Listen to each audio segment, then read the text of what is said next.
Number 1. To give the person your attention. When it is God's will for that relationship to be, you will need to give them enough attention. They should not need to fight for it. Every opportunity you get, use it to remind that person that he or she is always on your mind. Even if you have a really busy schedule, you should always look for ways to fit them into your daily routine. You should never deprive them of attention, and whenever they are ready to talk, you should be ready to listen. You should make out time to call them and check up on them, or just to hear their voice. This should go on for a long period of time that they get so used to it. You should plan dates just to spend quality time with them. When you fix dates with someone often, they know it is premeditated.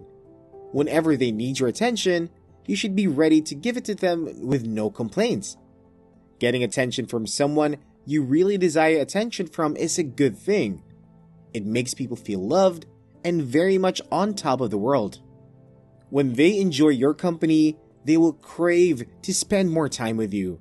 So you craving to spend more time with someone should pass a message to them that you really love them. Nobody wants to be around someone that they do not like. It is mostly evidence that when you spend much of your time with someone, you start to build emotional attraction for that person. This makes the person really fond of you. Meeting someone you love is great, but when you do not make time for the person, it becomes a huge problem. It is human nature to crave attention. The level at which we crave, it just differs. Some people crave too much attention from everyone. They just want to be on the spotlight always, while some people love to keep it low. They would crave attention from only the people they love. When they get this attention from the people they love, it makes them feel happy always. If they ever are in doubt of you, love them genuinely or not, they can always know this by the amount of attention you give to them. Attention can be a measure of how much someone loves you or not. No one would claim to be in love with someone and leave that person fighting for their attention with other people or other things. When a relationship is God's will, you should try to introduce them to the things you love and also try to partake in theirs so that both of you can have more time to spend together. When you meet someone that is God's will, then definitely God wants you to give them your attention. Number 2, you should care for them. Everyone loves his or her partner to be caring. When you love someone genuinely, you automatically care about that person. You find yourself always wanting to know about the person's well-being, and you always feel the need to be there for that person.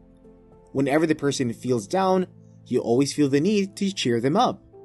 You feel the need to always be the one to provide for them. They do not ask you to do things for them, but you should always want to. Caring for someone does not necessarily mean in the financial aspect alone.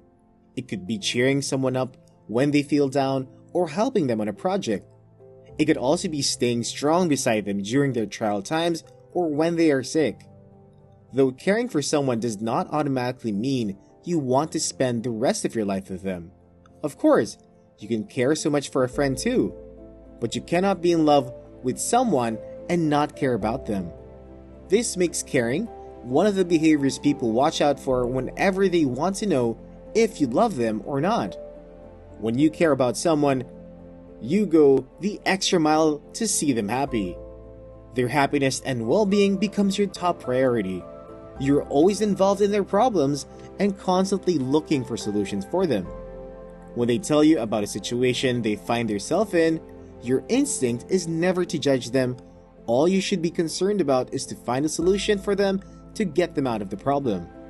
When you meet someone who cares about you so much, it is part of the signs that this is God's will in your life, and God will definitely want you to care about the person too.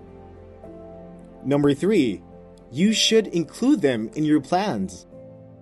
When you include someone in your plan, it is a beautiful feeling. It gives them a sense of belonging. It shows that you are already claiming them to be yours. This means that they are part of the future you have created in your head. When you include someone in your plans, they just know that you are a blessing to their life and also a result of an answered prayer. they would also want to go all out for you. This gives them an idea of the role you want them to play in your life. It suggests how important they are to you, and it also shows them how much you love being around them. You change your plans just to fit them in, and any plan that is not very personal and does not include them should be cancelled. Making plans for the future already might seem too much to you at times. But no one wants to be with someone that does not have anything planned for the future.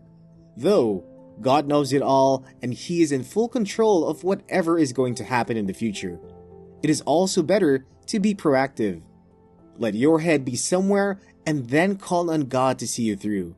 If that is not God's will, He will surely guide you to the right path, be it in your career choice or who you want to spend the rest of your life with. When you meet someone who has plans already for the future, it is usually a safe spot to be. When you include them in your plans, they would surely include you in theirs too. If you have seen numerous signs that this person is the perfect person for you, then God really wants you to include them in your plans. Number 4.